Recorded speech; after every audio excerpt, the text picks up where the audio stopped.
So example 1, we're going to do long division, but this one introduces something that you never ran into a problem with when you did long division with numbers. So for example, when you were dividing 3,752 by 12,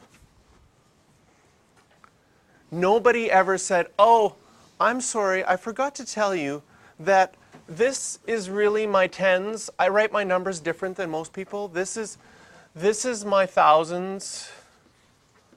I do write my ones at the end, but this is my hundreds. So what I really meant when I wrote 3752 is I really meant 7,532. But I write it this way.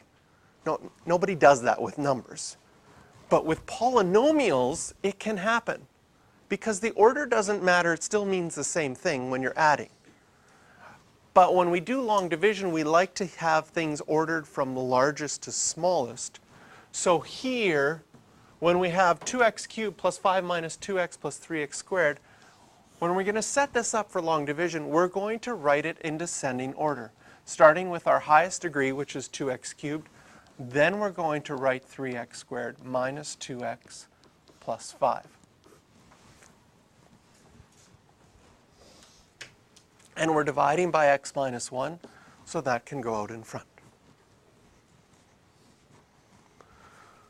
What's our first term? 2x cubed. I'm going to underline it in black, just like we did before. What would I have to multiply x minus 1 by to get 2x cubed? 2x squared. So we're going to write 2x squared above our x squared column. And when we multiply, sure enough, we get our 2x cubed and we get minus 2x squared.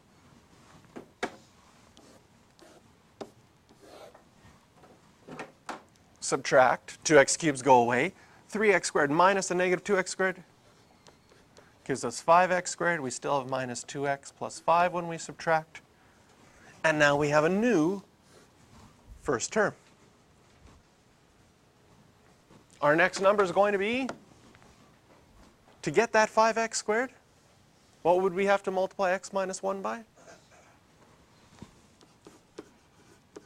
A plus 5x. Sure enough, that gives us 5x squared and 5x times the minus 1 minus 5x. Once again, we subtract. 5x squareds go away. Negative 2 minus a negative 5 plus 3 plus 5. We've got a new first term, 3x. What would I need to multiply x by to get a 3x?